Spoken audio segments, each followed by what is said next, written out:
This meeting is being recorded, so just a heads up for all of you, if you're not comfortable with the recording, please make sure your camera's off. Otherwise, if you're comfortable to be recorded, feel free to leave it on. I just want to start with some housekeeping notes quickly, and then we'll get into the actual session.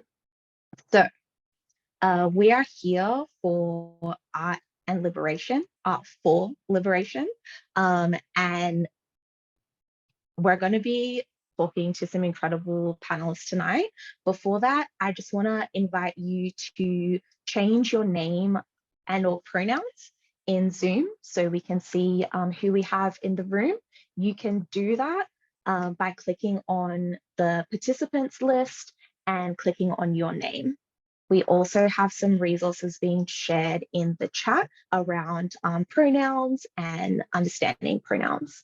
Unfortunately, we don't have Auslan interpretation tonight, but we do have live captioning.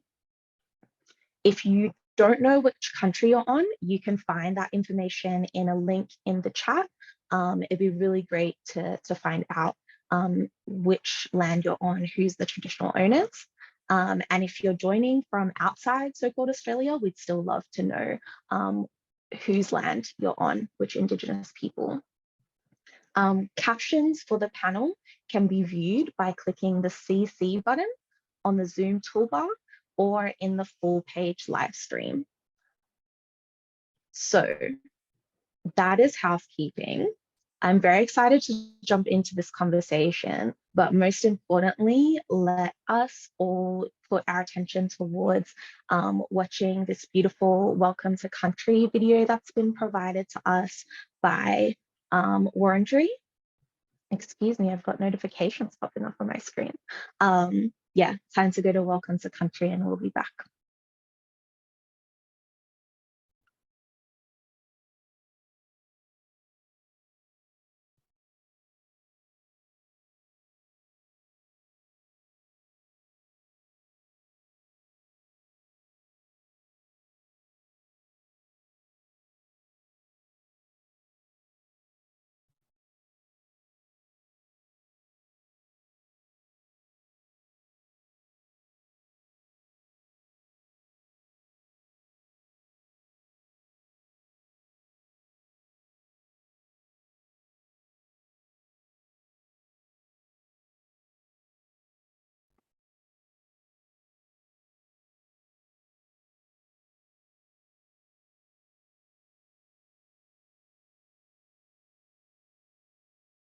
Can everyone hear sound? No, we have no sound on this yet.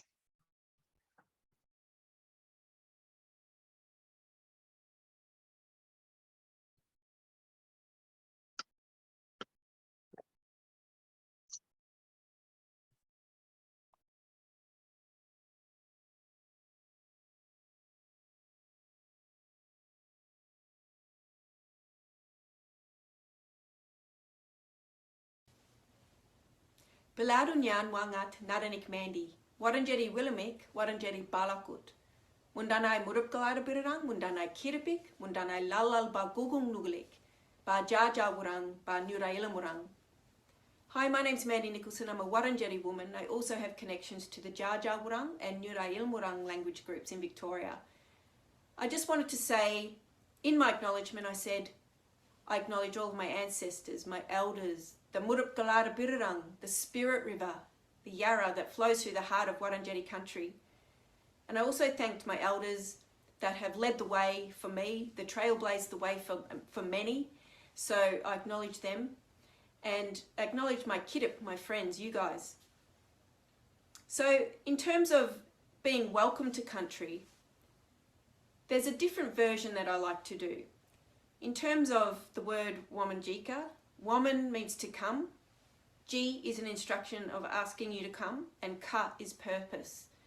So the beautiful cultural knowledge that's embedded in language is something that really needs to be shared more widely, and finding out more about where you live, who the traditional custodians are for where you live or work, Like, for example, Melbourne, our name for Melbourne is Narrm. It means scrubland, and it's connected to one of our creation narratives of the Birrarung, of the Yarra, flooding a vast plain full of murrum, kangaroo, and Burramul, emu.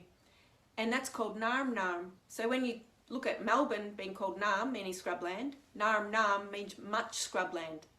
So it's really beautiful to understand the narrative of country, the narrative of the place that you live and work. So there's also different layers of country as well. So I've got the big ut is the below country or in country. So you'll see on my face I've got ochre, and that represents digging into the earth, getting the ochre for dance and ceremony, and also the roots of the plants digging into the ground. It's a life-sustaining layer. Then we've got big dui, which is the on country, where we dance, where we do our ceremonies, where we live our life to pay bills, but we also live our cultural life. Then we've got Banyabik, it's a water country. So water is a very important element throughout all the different layers of country, but also ourselves, we're full of water. It rains, the oceans, the rivers, there's water vapor even up in space. So water forms part of our welcomes as well. So we get visitors to drink water to symbolise that everything's safe while they're visiting. And the water has to come from country. So today it's a little bit tricky to get water from country, but the idea, the cultural context of it is still there. Then we have Murnwutbik, wind country. So wind is something that we can't physically see, but we see what it affects, we see what it touches. So when we do our smoking ceremonies, we put the leaves on the fire and it creates steam, and that steam has healing properties. So when you're sick, eucalyptus is a really well-known healing thing, like through lozenges or chest rub. So we knew that a long time ago. So when visitors bring that, it gets rid of all the bad vibes that they may bring with them. So that's a really important layer, because the smoke gets blown to all different elements around you. You breathe it in, it absorbs into your body. And then also when we speak language, that language transcends all the way up to Bunjil, but also absorbs into everything around us and ourselves as well. That, body memory of language. And then we've got Wurrulwurrulbik, the sky country, and that's where we see Bunjil and Wa in their physical form, watching and guiding us. And the very top layer is Darangolkbik, or star country. Now, Darangolkbik is a really important word to learn, 2 words to learn. So Darang is tree, Golk is stick, and Bik is country. So it's really the cultural knowledge that's found when you break the words up is so powerful. So literally, it's the forest country above the clouds. So we have a layer, that we live on, that we physically see, but there's also the star country that we see, but it's seen in that spiritual way of being forest country above the clouds. So you can flip those around and it still is the same. So it mirrors each other. So when I talk about country, acknowledging country, you guys think about that as well. Think about how you connect to country, how you can look at the different layers of country and gain a deeper understanding about country, where you live and where you work. Nungojin, thank you very much.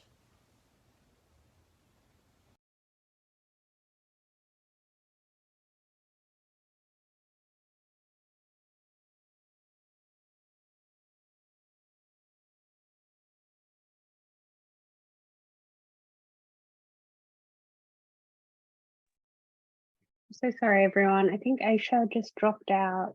So we might have to take a tiny little break. Oh, she's back.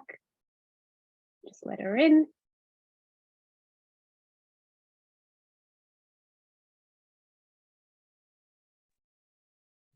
Hey everyone, I'm so sorry. My internet has decided to throw a little tantrum. Please forgive me. I hope it remains stable for the rest of this session. I didn't get to see the rest of the Welcome to Country video, but I've seen it before, and so give gratitude to Wurundjeri Mob for their custodianship of this land, and for sending that video to us, for us to experience in this beautiful speaker series by FYA. In the spirit of tonight's conversation, I wanted to offer a acknowledgement of my own in poem format. If you would indulge me, this is close to my heart, finding that often we fall into quite like a rote, stiff acknowledgement that doesn't really last more than a couple of sentences and doesn't feel like it gives the proper respect to what our acknowledgements can be as settlers. So this is my offering to kick us off. To my settler people, let me tell you, I awoke in 1996 and found myself a stranger. Nothing here belongs to you, and to nothing here do you belong. Maybe the white jumped out, confused about the difference between two enormities, two polarities even. One, earning the right to be here, and earning the right to be here. The difference between them is settlers' scarcity, stolen lands, reaching hands into somebody else's pockets. The difference between them is stable spirit, strength in knowing you never have to earn your right to be here. But you will have to learn and earn your right to be rightful right here. There's a righteous fear that it is possible to belong to bloodshed, raised to smile at genocidal commemoration for a nation lacking existence, the persistent falsity that there is anything we need to see except sovereignty, never ceded, but conceited. I was raised on a country I had learnt to misname, and they did not teach me shame for ignorance, much less violence, and it is violent to be born of another's dispossession, a harm that splits you against your skin, that pits you against kin in this vision of being allowed our homes. The only home I've ever known is a burial ground to freedom fighters whose names I wasn't taught. The only home I've ever known is a burial ground to misrecorded names whose freedom fight I wasn't taught. Freedom fought as she attempted to rescue her sisters. In my hometown, they are beginning to call the mountain by her rightful name again. Until language is poured back into mouths like water, until every mother deprived is reunited with children, sons, daughters, until every inch of this continent seeps autonomy, until the land, subterranean earth, airways, and seas belong wholly and completely to those who belong to them. Our claims to crying, our cries to claiming, our renaming, our possession will be just this promise. You make yourself a seed for the unsowing, a transformation for the ungrowing, a revelation for the unshowing. Whatever be your reclamation, intend it help unmake this nation. Whatever be your reclamation, I pray it help unmake this nation. With that, I give my honor and respect to all First Nations people, any First Nations folks who are here tonight.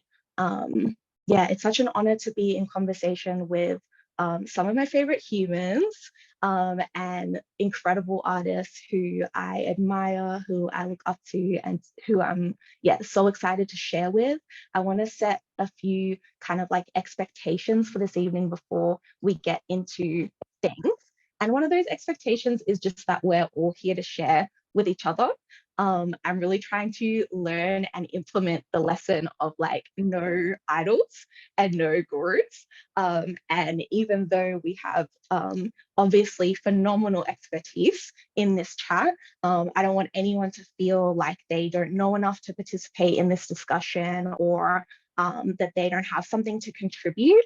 And yeah, that goes for everyone in this space. So please feel welcome to use the chat. I don't want to get too distracted by looking at it, but I do want to look at it. So we will take some time to go through your comments, and of course we will have some solid Q&A time, probably 15 minutes at the end of the session around 7:15. So feel free to chuck things in the chat or wait and hold your questions. It's up to you, but we will look at the chat a little bit to see how things are landing. And without further ado, so excited to get into this discussion. So the topic tonight is the connections between art making and liberation. I I chose liberation very specifically as a word, so I'm keen to hear what everybody thinks of that choice. And I would love for all of our artists to introduce themselves, but first, I'm gonna just read out the bio of the angam-Kal project, given that you guys are a collective and we want to hear your intros individually as well. So angam-Kal is a youth-led West Papuan storytelling project based in Narm. Angam-Kal is a proverb in the indigenous language of the Amungme tribe of Timika, West Papua, meaning the word has been spoken out. Angam-Kal recently exhibited at Footscray Community Arts in a documentary exhibition that brought together elders and young people from Narm in a series of intergenerational interviews. Angam-Kal first started in 2021 as a project to document elder stories from the 60th anniversary of the first raising of West Papua's symbol of independence, the Morning Star flag, on December 1st. This Morning Star flag continues to be a powerful unifying symbol for West Papua's struggle for self-determination. So, with that being said, throwing it over to all of our panelists to introduce themselves. If you can just tell us your name, a little bit about yourself and the kind of work that you make and what's brought you here to the panel tonight, that'd be great. Don't skimp on us. This is a juicy conversation. You don't need to be polite. Please share as much as you're willing to share in this kickoff. Thank you.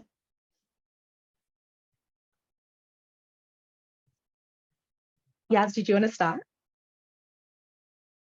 Yeah, I'll go ahead. My name's Yazbel. I'm an artist and a creative producer. I'm Australian-born Fijian, Vasu particular my Viti. I'm a producer on the angam-Kal project. It's been the greatest honour to work on the angam-Kal project and get to know the young people and the elders who have been a part of this project. I also wanted to take a moment to acknowledge our fearless leader, Cindy Makabori, who is a West Papuan woman from Biak and Oropen. She couldn't be with us tonight because she's very, very busy. But she really conceived this project, angam-Kal, and she really brought together the young people and elders to have these conversations. And without her, we wouldn't be able to, be here and do this project. And I actually really want to throw it to the two young people who are a part of angam-Kal, Sophie and Mariana, if you both wanted to introduce yourself. Hi, I'm Mariana. I'm Sophiana. We're part of the youth that were part of the angam-Kal project. Yeah. Yeah. So excited to have you guys with us. We're happy to be here. Yeah. Nyaruot, did you want to introduce yourself? Hi, everybody. My name is Ruth Nyaruot Ruach. I am a South-Sudanese multidisciplinary artist. I'm a cultural curator, consultant, and I work in community arts as a creative producer. So I am excited to be in conversation with everybody, and I'm excited to really explore, the intersections of art and liberation. So I hope what I can offer today is, enriches those that, connect with what I can share. So I'm excited. Thank you, sis. Palale. Hi, everyone. I'm also part of the amazing angam-Kal collective. So my name is Paola Balla. Both my parents are Samoan. I'm a artist, dance performer, and a climate activist.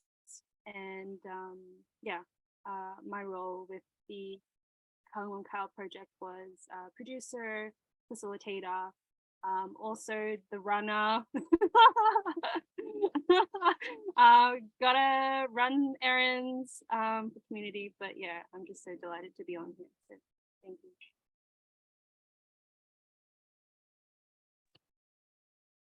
Thank you all so much for your introductions. I know that Yasba and Nyaruot have some presentations. So I'm wondering for you guys, would you prefer to have a little bit of conversation and then introduce those at a point that you like, or would you like to show them first and then we can get into the convo? Maybe show first. It might generate some, Let's do that. Would you like to start, Yas? Yeah, I can start. Can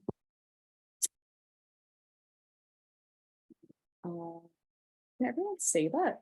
Gosh, you'd think Yes, I'd we be a can. tech whiz after lockdown, but I absolutely am not. So this, yeah, I guess I just basically wanted to start by introducing the angam-Kal project. And these are the fearless young people that participated in the project and really led the decision-making on the project. And they're all supermodels, as you can tell. Yeah, I don't know, Mariana and Sophie, is there anything you wanted to mention at this stage? No, Okay, all right. We'll go into the next slide. So as mentioned before in the bio, angam-Kal started in 2021 as a project to document the 60th anniversary of the first Morning Star flag raising ceremony that took place in West Papua. And Mariana, I don't want to reveal your age, but you were a bit younger in 2021 when you first participated in this project. Do you have any reflections, or did you want to share a little bit about why you wanted to be a part of, you know, documenting your story and be a part of this? Yeah, sure. I guess when at the start, Cindy came up to me and she was telling me a little bit about the idea and the project. And I was like, yeah, I'm so keen. I want to do this because we haven't really done much like something like this before in our community. And I thought it was really different and interesting. So I was like, hey, let's give it a go, see how it goes. And Sophie, you weren't a part of, well, actually, I think you were meant to be a part of the original series, but we didn't get quite around to visiting your house at that time in 2021. But is there any reflections you wanted to share about the importance of documenting elders' stories, or or the meaning of December 1st to you? Oh, would you like to tell the those who are joining us what December 1st is? Yeah, Mariana. Okay, yeah, I'll share a little bit. So December 1st is West Papua's national flag raising day of like independence, and like their first independence from the Netherlands. But a year later, we were colonized by Indonesia, so we didn't really get to feel that big sense of like freedom and independence for our country as a whole. But like, we still recognize the day and acknowledge it because it's still pretty big day for us. Yeah. Very significant day. I'll go to the next slide. So angam-Kal, it originally started in 2021, and back then Cindy was filming all of these interviews on her phone. And I guess like me coming from a creative producing background could really see how important these stories she was documenting was, and how we needed to really document it well and bring the young people into the decision-making process around how things are made, what they wanted to capture. So I guess me and Cindy, I should also mention, me, Cindy and Florence, we actually have an activism practice. For many, many years, we've been activists in the Pacific Climate Warriors movement. So we've worked together quite a lot in activism spaces around climate justice. And so we decided that we really wanted to invest in telling these stories and turning it into a film project. And to do that, we first started with a community engagement and a youth workshop process. And Florence was really a part of, in our Pacific Climate Warriors work, Florence designs a lot of the programming and programming design for how that is shaped and takes place. And I think at this stage, I wanted to throw it to Florence to talk a little bit about the workshop design and working with young people, and I guess how you designed the workshop series to actually really integrate young people into the decision-making process. Thanks, Yaz. So I guess starting back, for Pacific Climate Warriors, a lot of the resources and tools that was given to us, it was very important and evident in redesigning and reshaping these tools that it enabled us and also our community who we're mobilizing and outreaching to, that it makes sense to them in a I guess in a Pacific way. And so a lot of that involved a lot of like collaboration and like conversations with many people in creating these resources and tools that enable us to do the work autonomously. But I think one of the like fundamental things about creating these tools and redesigning it is that it actually makes you be the facilitator and the trainer. And it's like another step into this work. And so a lot of the redesigning with angam-Kal youth workshops was around, it was just a lot of conversations with Cindy and a lot of the conversations that they had with their engagement with community. And so it was just like a lot of drafts, and how we got young people to be the ones to lead this was a lot of the redesigning is that we have to like ensure that they're the ones, obviously they're the ones who are making the decisions, and they're the ones who are creating the final product that they would like to see. And so I think if anything, the way that the workshops were designed was a way that it drawed a lot of like them, just like a lot of like a lot of like self journey, and then journey with community, and then and so forth. So I think it was just like it was just like a lot of like in-depth work that was needed to create this workshop, which is very important. So I think from my perspective, before I throw it to Sophie and Mariana, so get ready for you to answer some questions. I guess maybe like I can draw on my own experience. Like I am Australian born, I grew up here, and am somewhat indoctrinated into this place called Australia because I endured the schooling system here. And for me, I felt really strongly about preparing the young people before they stepped in front of the camera.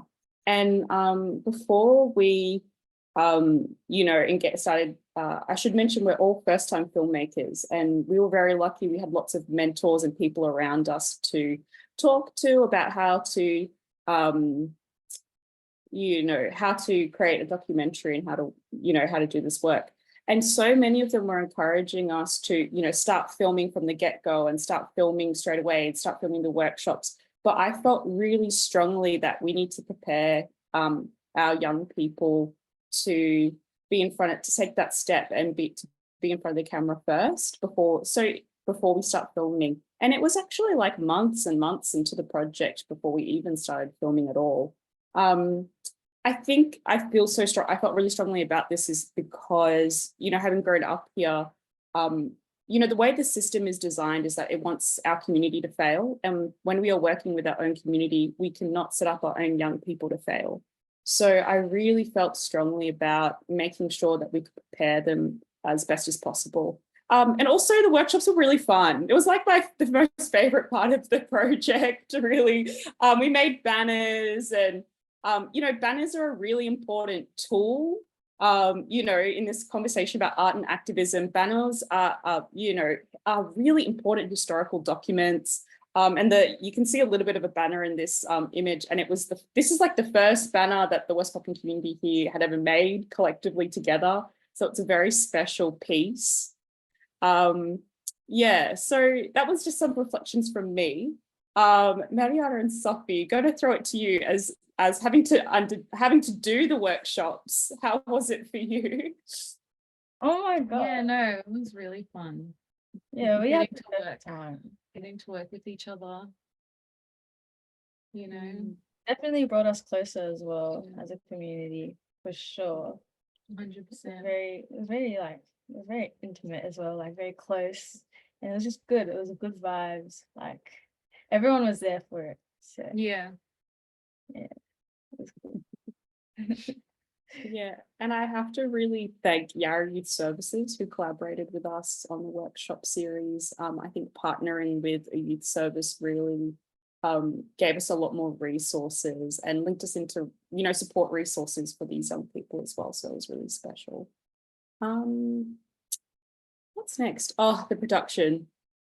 Maybe I can throw it straight to you guys, Mariana and Sophie. What was it like? Were you nervous? Yeah, tell us some. It was very we had a lot of equipment and lots of professionals in the room. How did it feel to be a part of that? Yeah, it was very professional, nothing like we've ever seen before. But being involved with something like this, it was very nerve-wracking at first.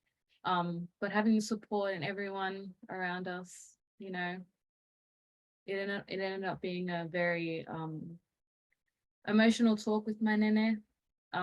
She shared some stories that I have never heard before, and about her journey and yeah, everything. Yeah, I'd say the same. It was very nerve-wracking at first, but it was actually really fun. I had a good time. I interviewed my dad, and that was also very it was very emotional. Like Yeah. really tried to keep it together when we were recording, but yeah, it was good. Yeah. And Florence, I have to acknowledge Florence because she was our runner for our productions. And I think in activism work, we always forget those really ugly jobs of running around on sets, and, you know, and I really appreciate all the hard work that you did, Florence, picking up meals, dropping us home, all of that stuff. Very important part of the activism process.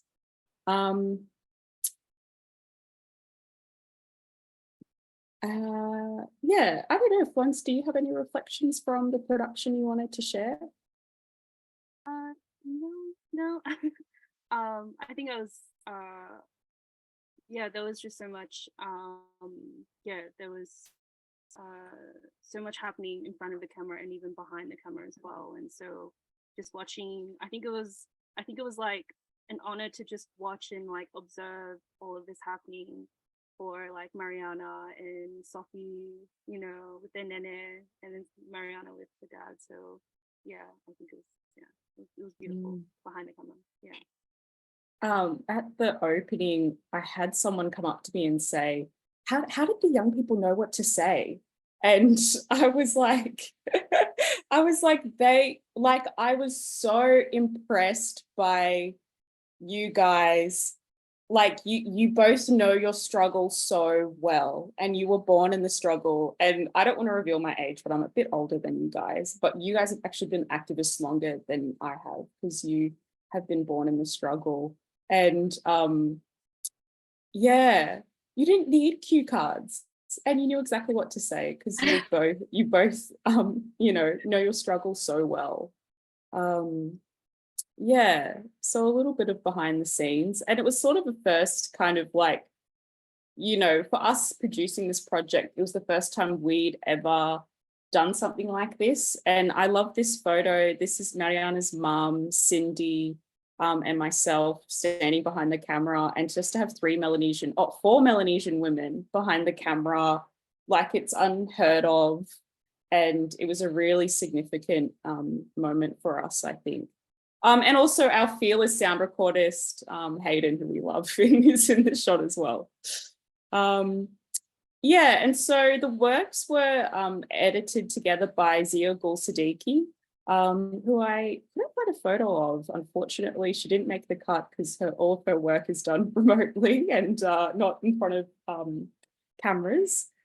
But yeah, I guess there's not really much to say about the exhibition at Footscray Community Arts, except that it was great. And we got to have a holiday at that point because I didn't have to do any work after that. And the exhibition, I guess it was the outcome of this work, but I guess how we chose to work on this project was very process focused and very focused on the experiences of the community and the experiences of the young people. I actually want to ask Sophie and Mariana, what was it like to see the exhibition, like when you first saw it installed in the gallery? What were your immediate thoughts? Did it live up to your expectations? It definitely lived up bigger than my expectation. Oh, when I Yeah. walked into that, like into the art center, I was It not looks expecting beautiful. that at all. It was so put together, it was Yeah. so well done. I loved it. It was beautiful. Yeah. Yeah. Yeah, I guess I maybe at this point wanted to share, like, for me, I guess, like, as I mentioned before, having grown up here, like, I did feel this, like, you know, we showed earlier that this project started in 2021 working on phones. And then we were able to, you know, receive funding to, you know, upscale the project so that we could hire a film crew and work really professionally. And I sort of feel like in two minds about these things. So I think, you know, when you come from a marginalized background, you don't have access necessarily to the finer technologies to be able to record things at this quality, and using phones and using things like TikTok and generating content is one of the best ways to communicate your struggle. And it's a totally valid way of communicating your struggle. But then at the same time, how I felt like, you know, being, you know, coming into this was like how do I say this? Like, there is a long history of how Melanesian people have been documented and how outsiders have told the West Papuan struggle before. So I really felt strongly about making sure everyone was like Black and beautiful and looked so like really rich, and wanted to like make sure we had proper light. I felt really strongly about that stuff so that everyone could just, I don't know, counteract a history of how we've been ethnographically and anthropologically documented in the past. And just, you know, yeah, so I think I'm in two minds because, you know, using your phones and documenting stories is like a totally valid way of doing that. I felt really strongly about making sure that we counteracted this history and did it in a way that was like very highly produced. But to get things to be highly produced, you do need to engage with arts industry and grants. And it is a part of my value set to make sure that all of the professionals were paid industry standard rates. But we did have to engage with the arts sector, which was, it was hard to navigate, you know, being first-time filmmakers. We didn't really have much connects in that industry. I really want to shout out to Cine Space, who does an incredible residency for creators of color who supported the project. So yeah, maybe I just wanted to mention that tension in sort of like the production. Yeah, I don't know, Florence, if you had any reflections on that at all. No. Yeah, and then I guess Sophie and Mariana, like, how did you feel like when you saw the final version, or like when you had the, like, being in the production and there being like a whole lighting crew, and then when you saw the production, like, how did it, yeah, I don't know, did anything resonate in what I shared?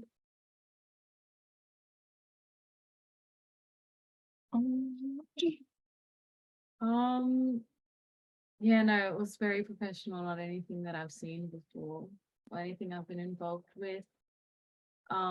It came out really nice. Everything did, the exhibition, the layout of the walls and the flags. Even the way the TVs are set up, like, Yeah. I love the way that it was the headphones and the TV. Yeah, Like, I was expecting more of like the TVs would be like playing out loud in like separate rooms, but the whole headphone thing was such a good idea. I loved it. It was like, so then like each individual could really take in what we're hearing and saying. Yeah. Mm, mm. Yeah, thank you. These are like some questions. I think we sort of answered a lot of these, but maybe Florence, I wanted to, I guess, this was something Florence brought up about being in solidarity and us as non-West Papuans producing this project, how we work from our positionality. Yeah.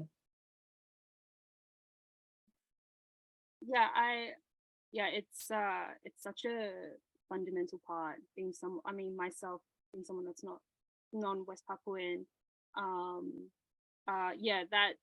That thing that I always had to do to myself was just check in my position in this project, and also just with community and with the young people. And solidarity is such a huge part, especially since all of this work and is on stolen land. And so I think if anything, I guess this work does intertwine a lot of the political sphere and a lot of the global injustices. And I think it was just really important for me to know that I'm stepping in to unlearn and learn from everyone that was involved.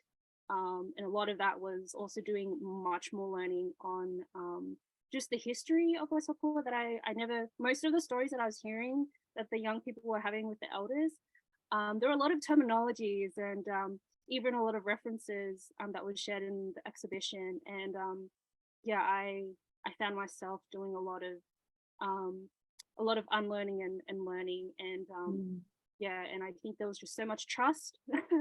I felt that there was so much trust that was being given to me from the young people and the elders for me to be in that space. And I think it's just making sure that I come in with the shared values and with the shared understanding with them. And again, I'm not in that space to make those decisions. If anything, I'm there to pass on the skills and the knowledge that I have in terms of I guess the technical sides of things, but to give that to these to Mariana, Sophie. And so it was just if anything, it was as someone who's involved in climate activism, this being part of this project really solidified how important solidarity work is, and especially around West Papua, because it's still not a known thing in Australia and even in the Pacific. So I think it's important to see that Pacific people like myself are standing in solidarity with other Pacific people who are always silenced. So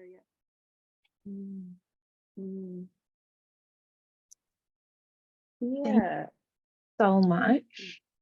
Sorry, Yaz, please continue if you were going to say something. Oh no, jump in, Aïsha. Yeah, my mind is buzzing already with so many key kind of themes of this work in terms of the trust that's required to put, your body, your story, your name, your face, your reputation, and your relationships forward, and in kind of different degrees of whether it's public or even just the private process of producing this that requires so much really, really delicate and intentional work to prepare for that process.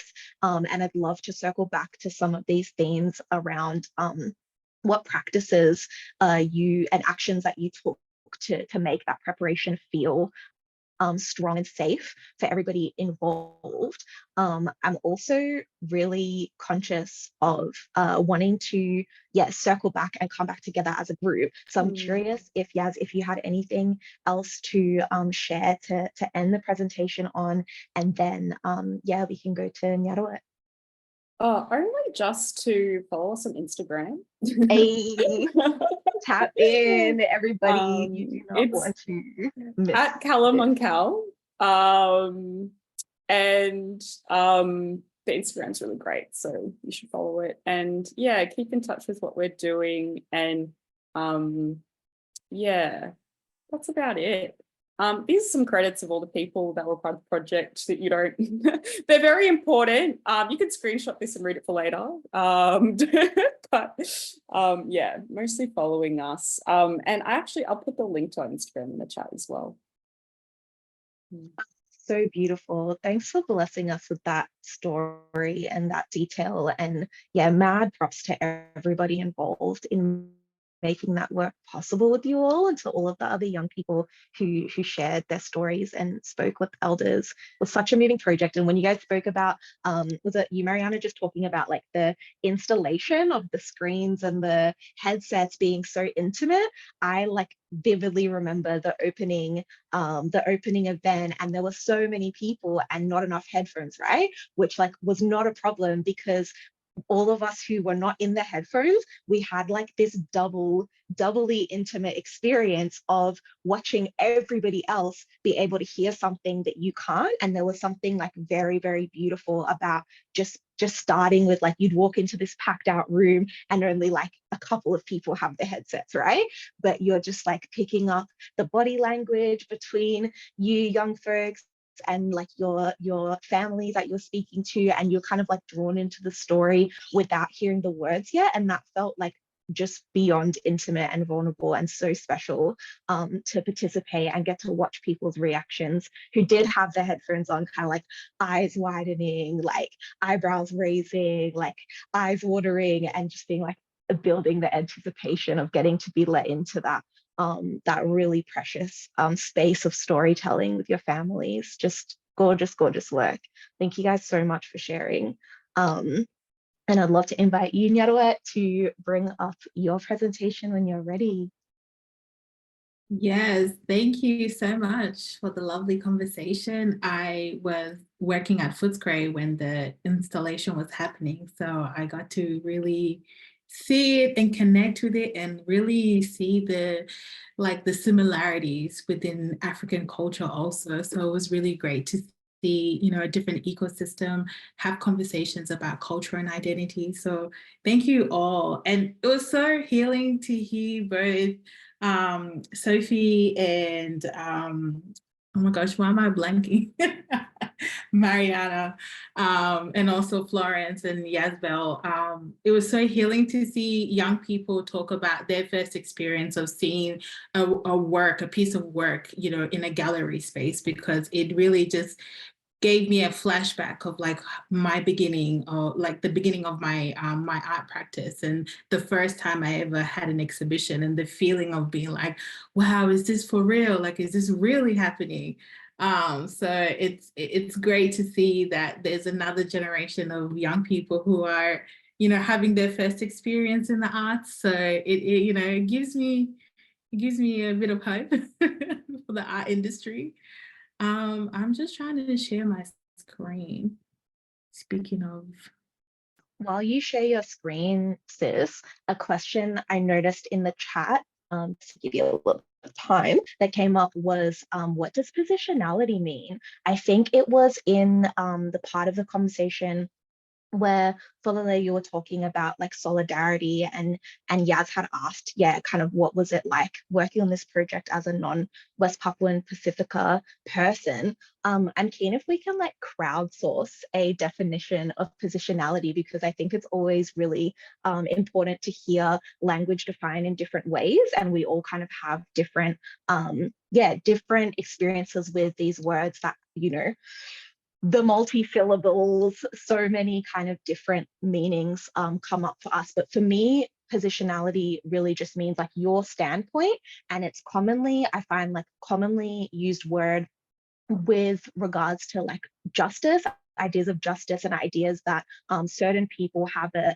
standpoint that's informed, well, everyone actually has a standpoint that's informed by your position within systems of injustice and systems of privilege. So that's kind of how I would describe it. But would anyone else like to chime in? I'd love to get like a second definition in someone else's words.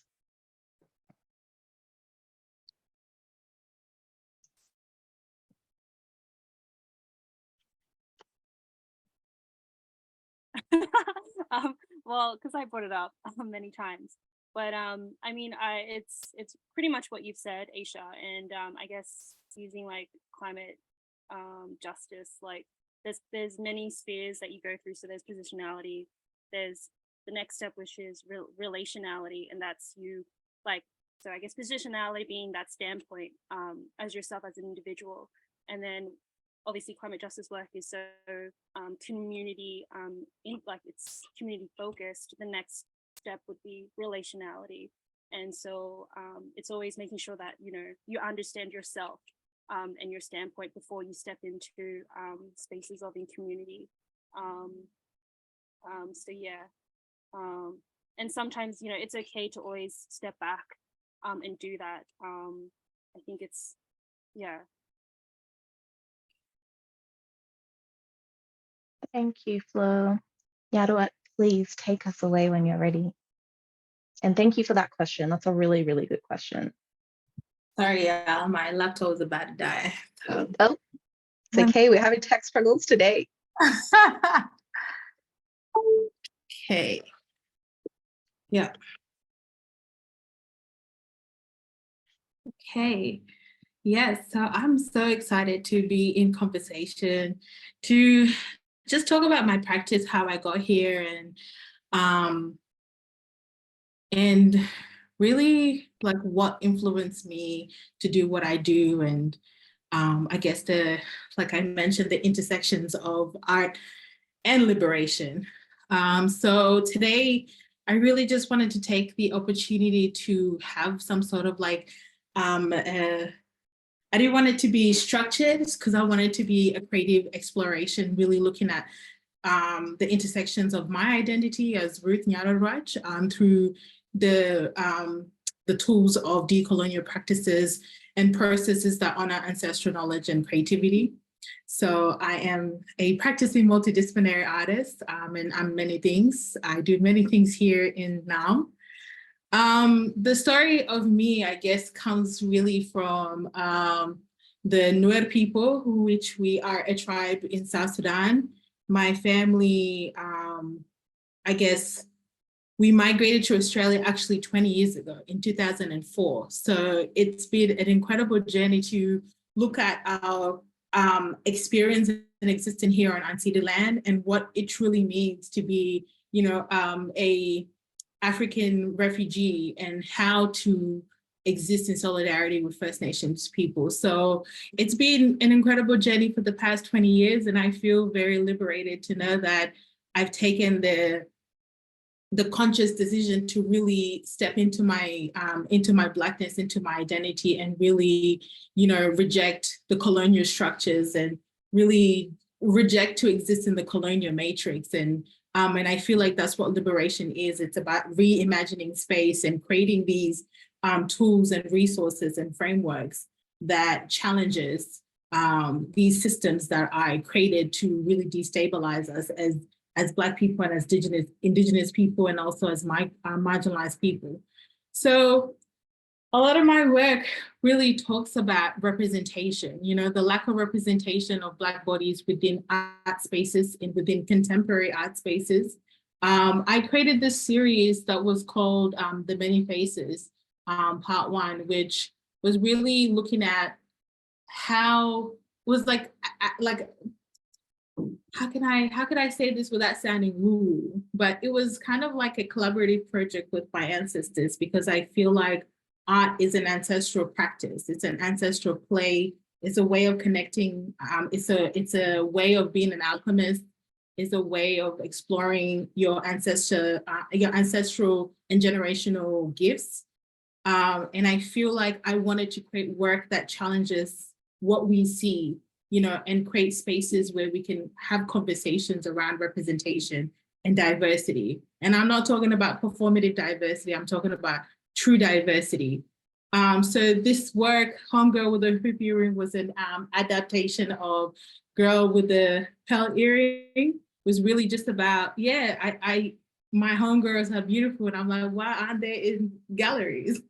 So this work was created at a time where I found myself in a collective called Still No Man's, and that's when I met a lot of incredible Black creatives in Narm And from there, there was another space that merged, which was Afro Hub.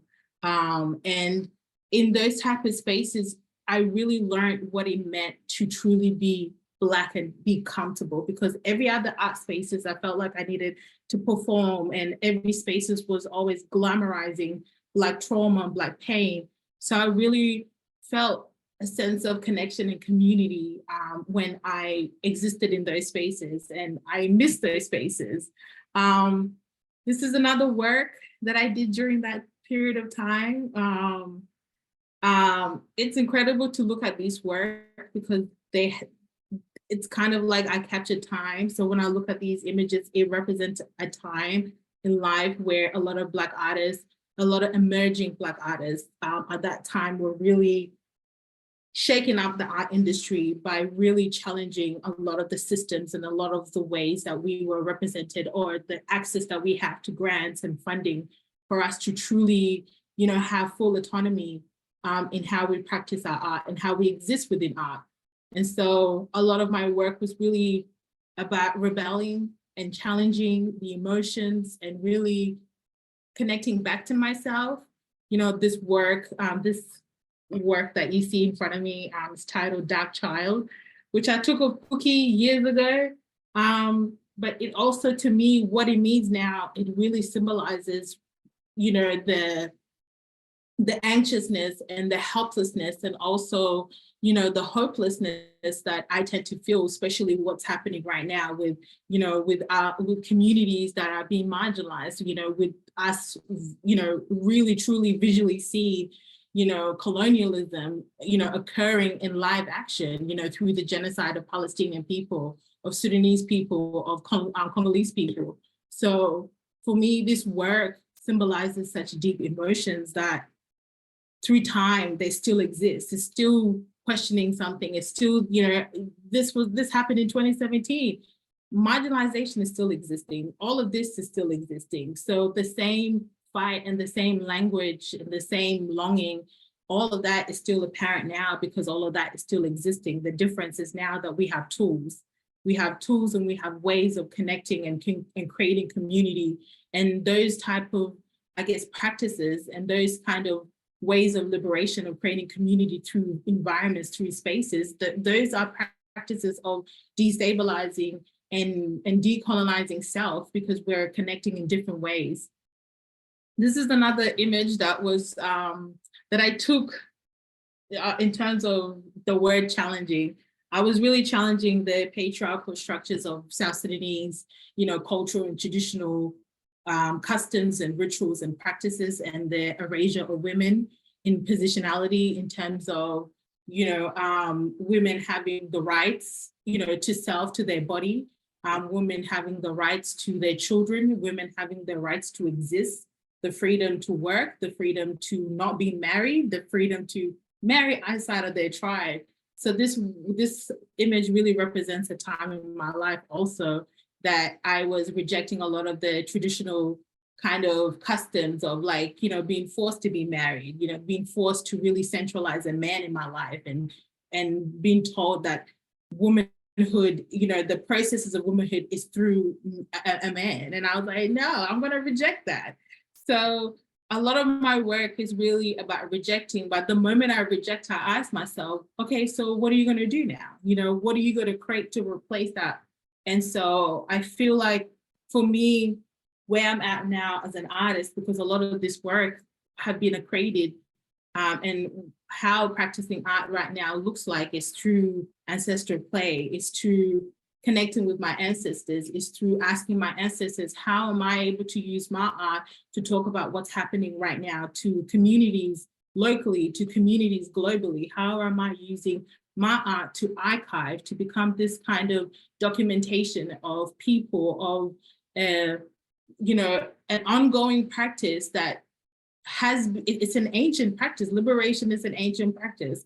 It's embodied within our DNA as Black, Indigenous, and marginalized communities. So for me, the helplessness that I feel,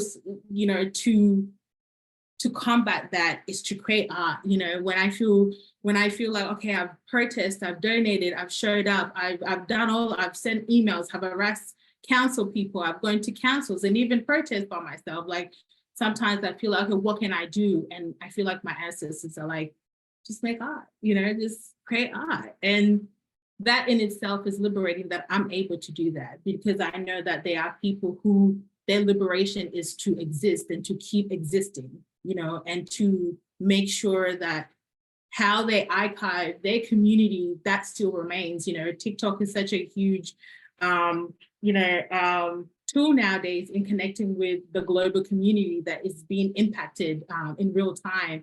And so I don't really know. I don't know if I've been, I gave what I need to give, but I really, just really wanted to just talk about my work and just kind of the references behind why I do what I do, why I hold spaces. And also, speaking of spaces, I wanted to talk about the work that I do at Next in Color too. I feel like Next in Color really emerged from a place of like experiencing all these safe, culturally safe spaces through engaging with Still Nomads, through Afro Hub.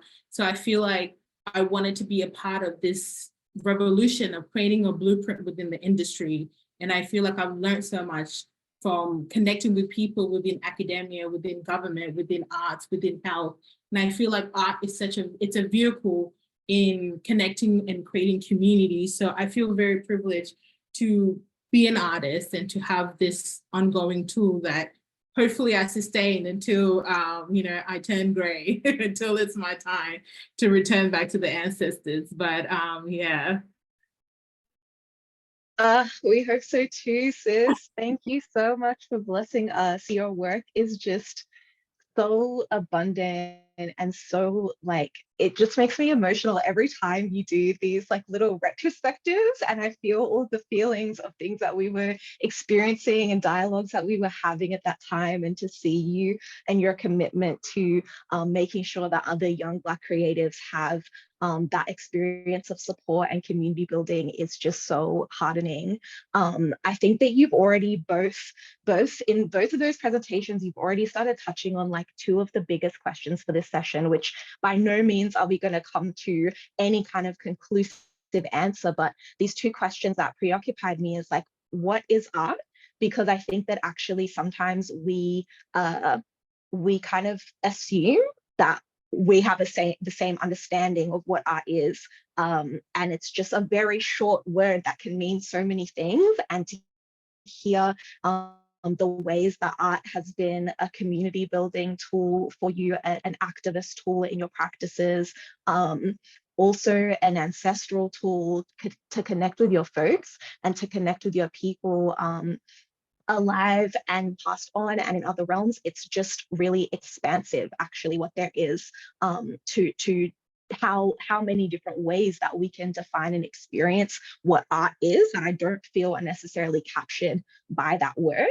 And then the second question is obviously what is liberation to all of us, and what are the different layers of this very kind of loaded, idyllic sometimes word. So there's so many strands that have already been pulled for these questions, but I'm keen to just open it up to the group. Like, what are you thinking right now? What is crossing your mind? Because there's just such richness, and I just want to hear where you're at after those beautiful presentations. I feel like, to me, I always say to myself that art is the only language that my soul knows how to speak. So I feel like in order for my soul has a lot to say, I'm angry about a lot of things, but I'm also joyful of a lot of things. So I feel like that is the only way that I can have that connection, and experience that alchemy.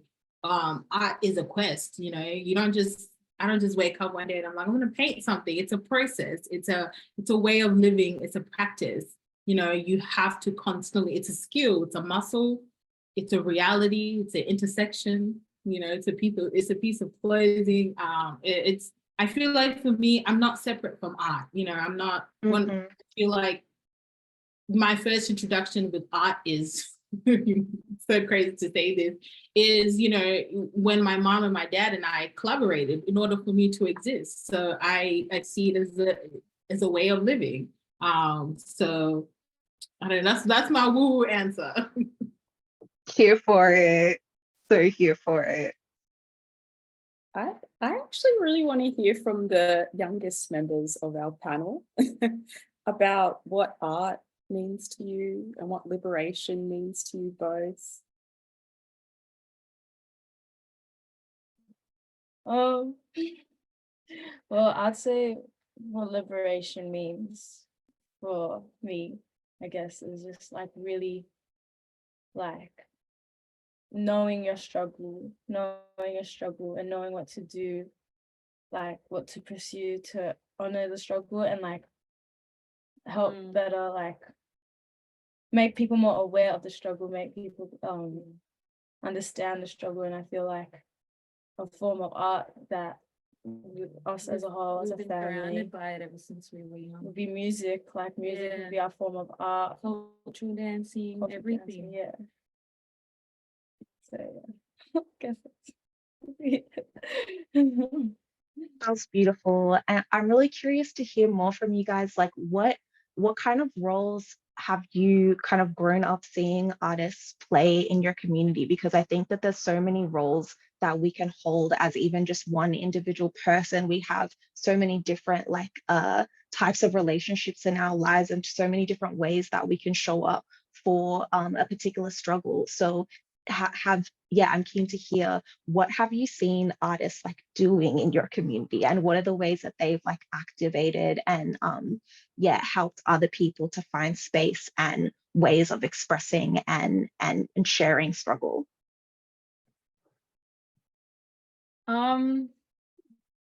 Well, my stepdad is Aboriginal, and I feel like I do sometimes do backing vocals for him, and I feel like I do learn a lot, like learning his language and his songs, and you know, I do learn a lot about his culture and about my mom's as well, being able to sing with them, you know what I mean? So beautiful. And like the voice is also such an intimate, like it's the vibration for me. It's feeling like your whole body tingle with somebody else's like voice, or even your own voice melding with somebody else's. I literally have tingles just thinking about singing. Like that's beautiful. Mariana, what about you? Have you seen like artists taking on different roles within your struggle during your upbringing, and like how does it feel to witness that? I mean, yeah, I'd say sort of the similar thing as Sophie, like our family, because we're both cousins, we come from a very musical, like our family is from a very musical background, and they use their music to spread the message. And it's more political, and it's more fighting for the cause. And so like that's literally what we've grown up with, that's what we've known. And so like that's always it's always been around us, and like it's what we're familiar to, I guess I'd say. Yeah. Thank you guys so much for sharing. Yaz or Folale, keen to hear, what does liberation mean to you both? Massive question. Just initial thoughts.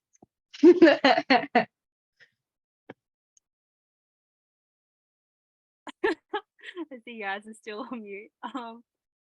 Liberation for me means it's just never giving up and fighting for injustices. And you know, I'm one who just resist. I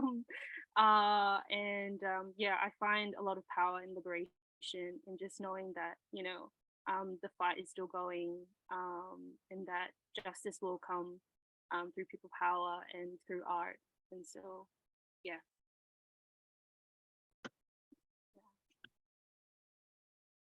Thank you, sis. Yeah, it's a really good question. And I think for me, liberation has been a really multi-dimensional experience. Like, of course, there's the liberation going on up here.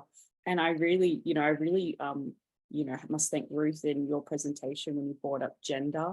You know, that's been all of those dismantling of all of those structures, patriarchy, white supremacy, capitalism. I can't name them all, but you know what I mean. So yeah, there's a lot of the sort of like internal dismantling of all of those things. But I think for me, something that I'm trying to endeavor to practice better is not to separate liberation from being a land-based practice. Yeah, so that's a really important thing I'm endeavoring to do better is the land-based nature of liberation work. Yes. Would you care to expand on that a little bit more? Like what do you mean by like liberation as a land-based practice, and what's the importance of this for you? Yeah, I guess like maybe I'm like referencing a lot of work, but this is getting way too academic, but a lot referencing Eve Tuck's work around decolonization not being a metaphor, which is a paper that's freely available online. I'm sure, Aïsha, you're going to put it in the chat later today.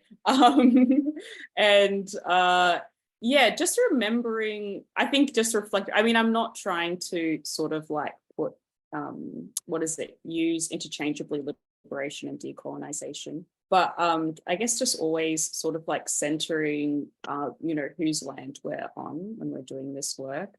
The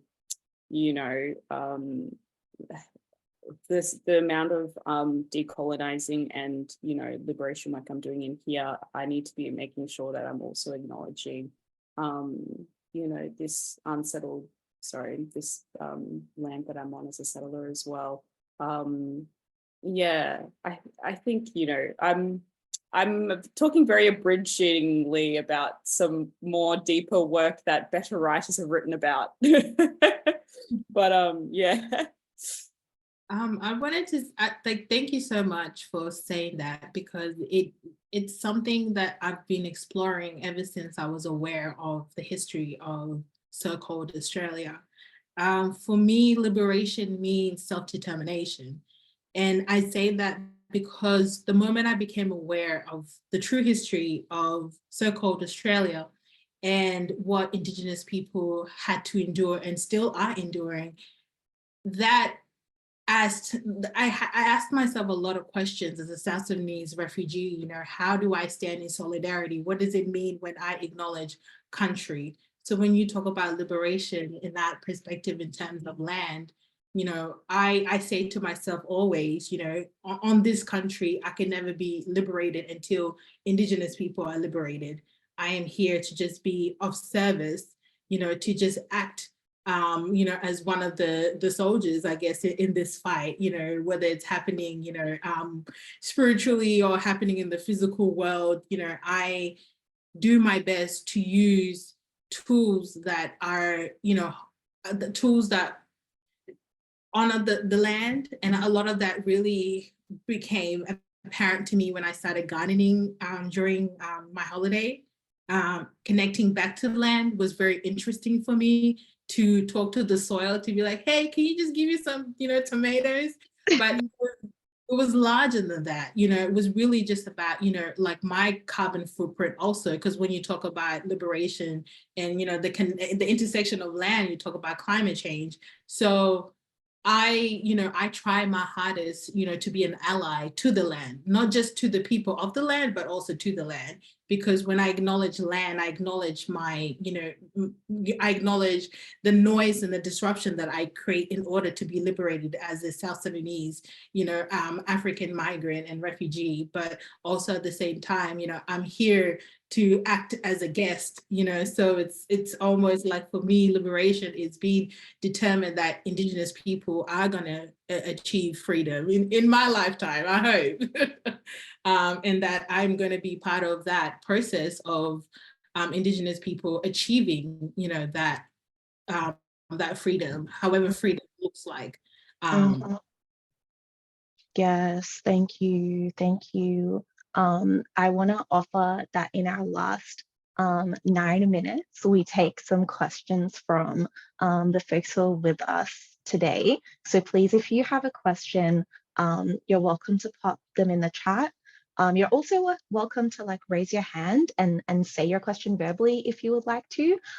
So while you think on your questions, I just want to offer one very important thing I neglected to mention at the start of this conversation is that we are lacking the wonderful, absolutely irreplaceable voice of Dr. Paola Balla here tonight. Apologies for catfishing you all. Dr. Balla was not able to make it tonight, and we just hope that we've, paid honor to the impact that her work has in this place, and we've touched on so many themes that, really just urge you to find her work, to read her writing, to read her work on unconditional love and matriarchy, and her practice of ghost weaving.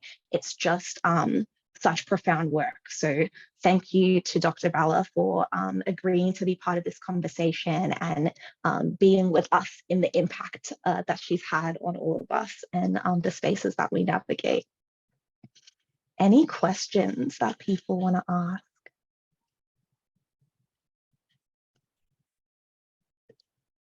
Oh, Dr. Balla, yes. It's P-A. Oh my gosh, spelling out loud is so hard. P-A-O-L-A, Balla. Popped it in the chat. I'm really struck, one of my reflections that I have, it's not a question. Oh, Mahak, do you have a question? I do. I'm not sure if you can hear me. Yes. Okay, great. Awesome. Thank you so much for all those reflections. I feel like I came in a little bit later, so I missed some parts, but I'm just really excited to have heard most of it. I think the question that's coming to mind that I don't know if anyone else is thinking is some of the communities that we work with, particularly if they have come onto these lands from other parts of the world, can often be in real survival mode in terms of mindset and just trying to you're trying to make it, you're trying to do the things you have to do for family and community to try and move away from struggle and injustice. I guess, how do you feel like through art you can, or how have you seen art being used as a tool for hope and or just hope generally? How do you feel like you get people to a place of hope so that they can engage in art? I'm really curious about how you get people from survival to possibilities of thriving and dreaming into a different future.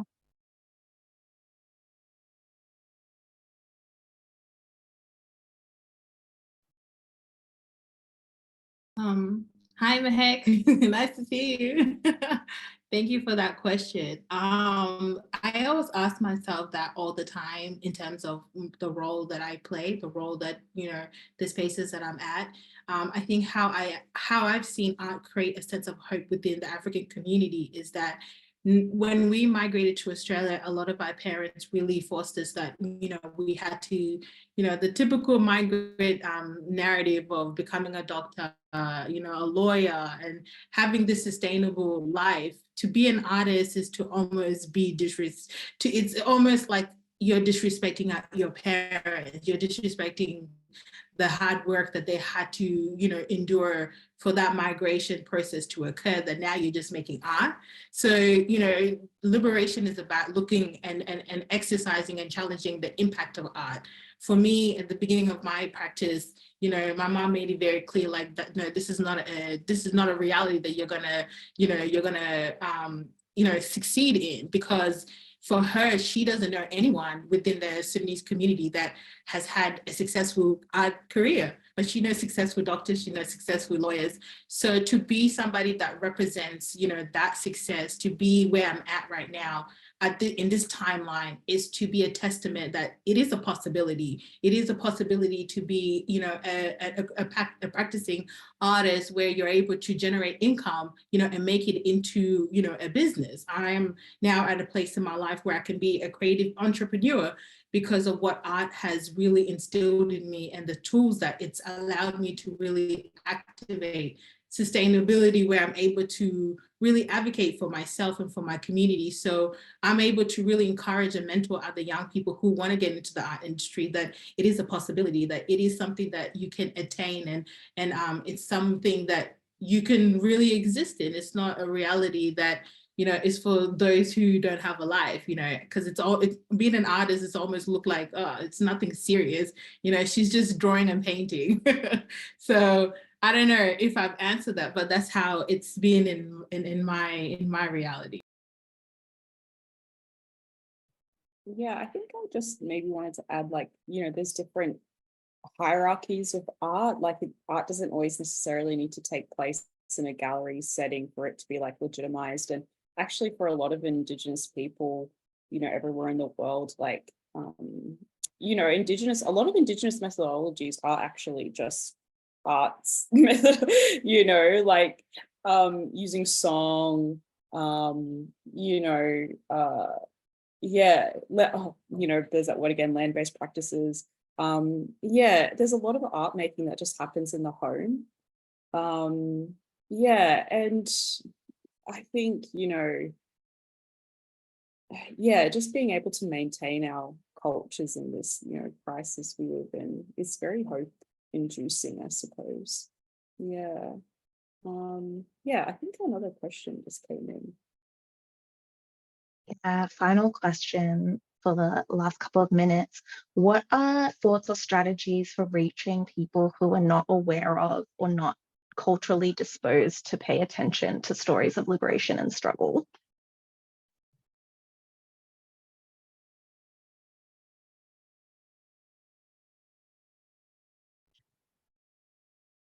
I guess I'm not sure if this question is specifically like asking about speaking to folks in positions of kind of privilege and power, specifically, if that person is able to clarify.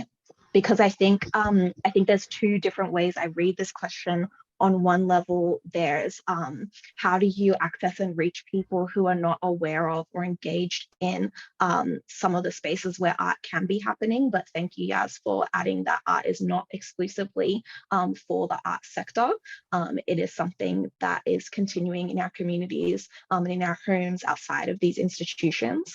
But then there's a second aspect to the question that's like the culturally not disposed to pay attention to issues of liberation. And for me, I think that's a question around like who your audience is and who you're speaking to, who is your community. And so I'm keen to know whether, yeah, that second meaning of like trying to speak to people who are actually in positions of power, in positions of privilege, whether that is something that even is part of your ethics or your work at this time in your like practices. I think maybe one thing you know, speaking broadly about my arts and activism practice, you know, outside of angam-Kal, and including angam-Kal, but I think just working collectively, what we can achieve when we work together is so much more bigger than what is possible when you're working alone. And I've seen a lot of amazing initiatives from the Palestine movement, you know, actions that people can do together and working collectively. I'm just going to say it, working collectively is an artistic methodology. That's my thoughts on that. And then I think also, you know, maybe something that is like a slightly, you know, practical thing, learning from the angam-Kal project is that we worked, you know, with designers and, you know, people who are they're artists, but they're more like technicians to help us communicate really clearly and to lots of different audiences. Like, I think design is really important to help people understand information. Yeah, so I think that was a learning from working on angam-Kal is like collaborating with people who have that kind of like technical understanding of using design to be able to communicate to wider audiences. Yeah, that's my thoughts in the final moments of this panel. Thank you so much. Yes, right on 7:30. I'm like genuinely sad that that's all that we have time for because I have so many questions left for you all, but we're going to have to continue them in community and out in our lives where all of the real stuff takes place. So I look forward to seeing you and our next conversations, and I hope that there's many conversations to come for all of the lovely people who've joined us here tonight. Please join me in thanking our beautiful, beautiful and generous speakers for their work and all they are doing in the world and in community. I'm just so grateful to know you all and to exist in the same time as these creative journeys that you're on. Yeah, so blessed. Thank you all. Free Palestine, free Sudan, free Tigray, free Indigenous people worldwide. That is always the message. And that's it. That's all we have time for. Thank you so much, everyone.